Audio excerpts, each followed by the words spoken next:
Assalamu alaikum. Innal hamdalillah. Assalatu wassalamu ala rasulillah. Amma ba'd. Today I am going to discuss about the concept of Allah Subhanatala in brief, inshallah aziz. One of the greatest misconceptions about Islam has to do with Allah Subhanatala, with some non-Muslims assume it as a deity other than the God of Jews and Christians.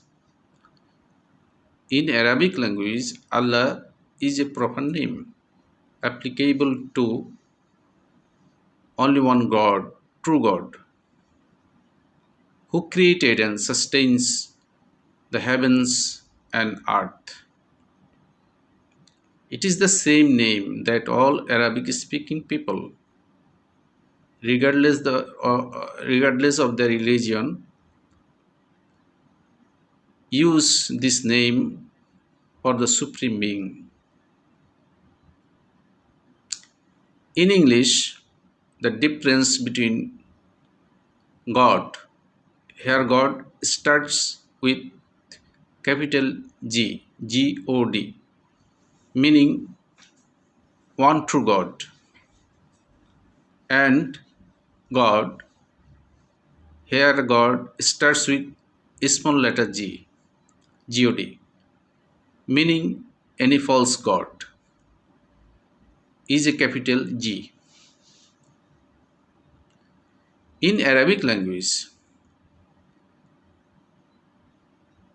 Allah is a grammatically unique word which cannot be made plural or given a masculine or feminine gender. So, it can never refer to any false god, and Muslims use the name of Allah for God when speaking ever other languages.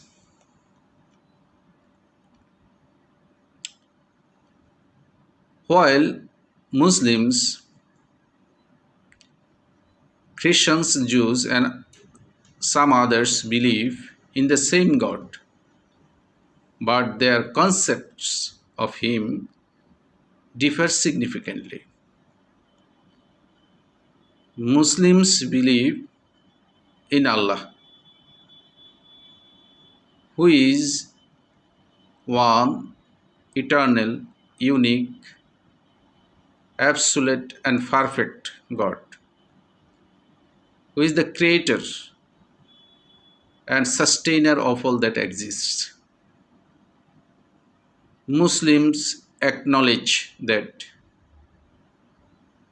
He is the origin of all occurrences and He is alone divine.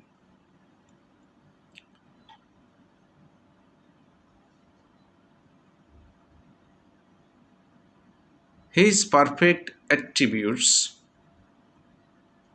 are unlike those of man or any other being, and nothing resembles Him. So He cannot be compared with anything of His creation.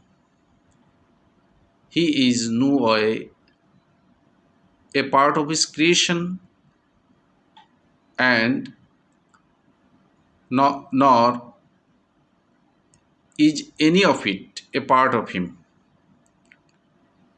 The significance of this exclusive divinity is that no one and nothing in existence is worthy to be worshipped other than Allah, the one and only true God.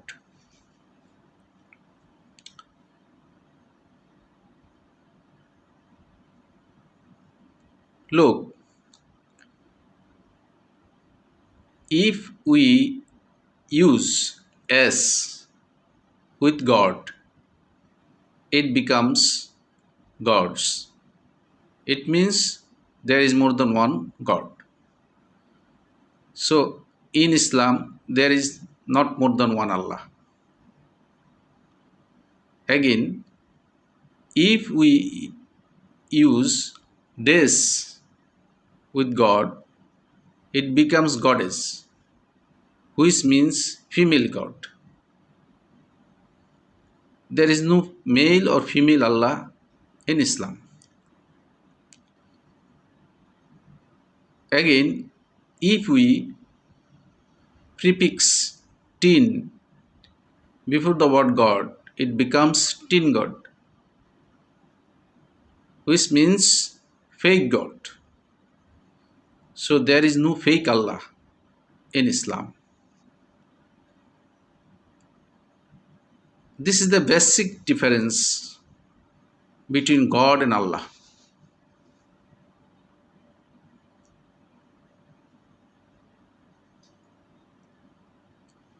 There is a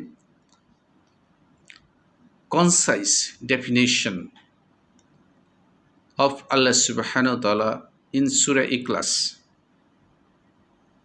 chapter 112 of glorious Quran, which is touchstone of theology. Here theology means study of God. Theo means God. Logy means study in Greek. So theology means study of God.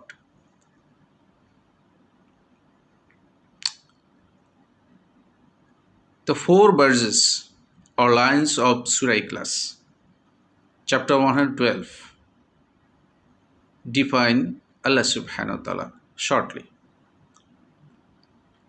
Let me recite these 4 verses or lines of Surah Ikhlas.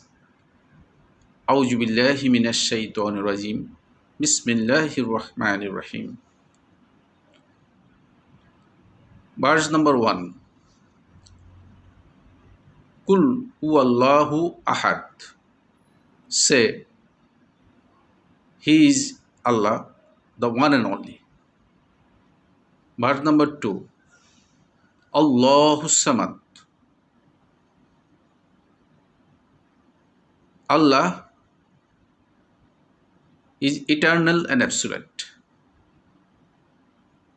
Verse number 3. Lam yalid wa lam yulad. He begets not, nor was he begotten. And verse number 4. Walam yakullahu kufuwan ahad. And there is none like unto him.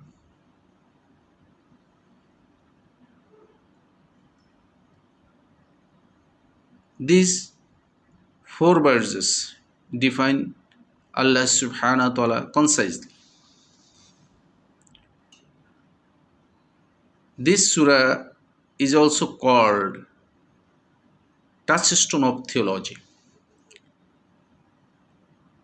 If any candidate wants to claim divinity, he or she must be subject to this acid test. It means he or she must pass the test of these 4 verses or lines.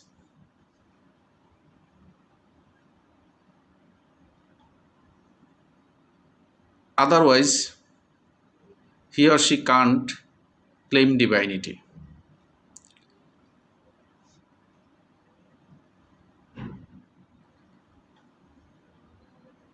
There is another verse in chapter 2, Surah Baqarah, verse number 255.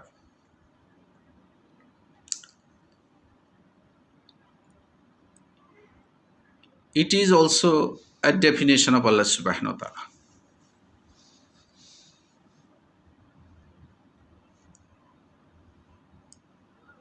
Allahu la ilaha illa huwal hayyul qayyum.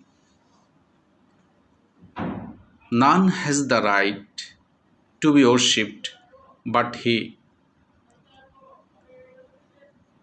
the ever-living, the one who sustains and protects all that exists. La takhuzu sinatu wala naum. neither slumber nor sleep overtake him. Lahu ma fis samawati wa ma fil ard. To him belongs whatever is in the heavens and whatever is on the earth. Man zal ladzi yashfa'u indahu illa bi'iznihi.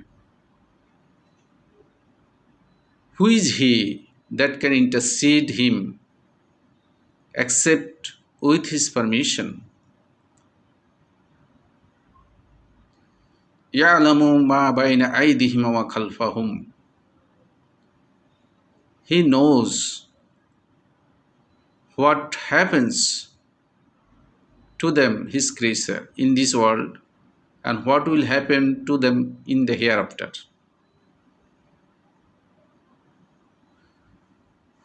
وَلَا يُحِيطُونَ بِشَيْءٍ مِّنْ عِلْمِهِ إِلَّا بِمَا شَاءَ. They will never compass anything of his knowledge except that which he wills. وَسِعَ كُرْسِيُّهُ السَّمَاوَاتِ وَالْأَرْضَ.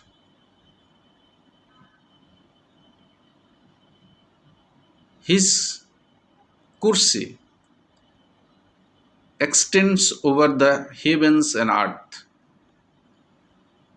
وَلَا يَؤُودُهُ حِفْظُهُمَا وَهُوَ الْعَلِيُّ الْعَظِيمُ. And he feels no fatigue in guarding and preserving them. He is the most high and the most great. This is also a definition of Allah Subhanatala from the glorious Quran. In chapter 57, Surah Hadith, verse number 3, Huwal awwalu wal akhiru wal zahiru wal batinu. He is Allah who is the first. Nothing is before him. And the last. Nothing is after him. And the most high. Nothing is above him. And the most near. Nothing is nearer than him. In other words,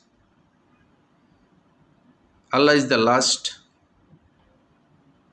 Allah is the first and last and evident and immanent.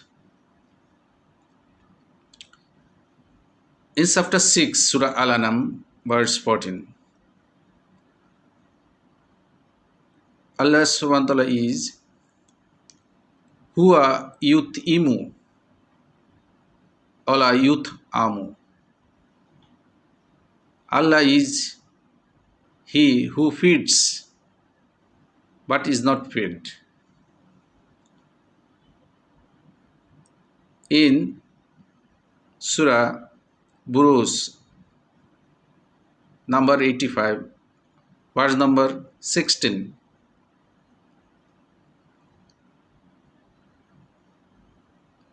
Fa'alul lima yurid. Allah is the doer all He intends. And chapter 20, Surah Taha, verse number 52 of glorious Quran. Wala yadillu Rabbi wala yansa. Allah never does wrong and forgets.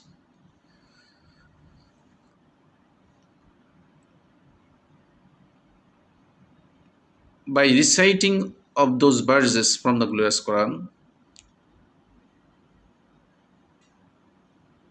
I'm just trying to give the definition of Allah Subhanahu wa Ta'ala, referring some verses from the glorious Quran. So, Allah is the crowning name. Though there are 99 beautiful names of Allah Subhanatala. Among those names, Allah is the crowning name. Therefore, Allah is preferable name to all others' name. Mostly, Allah is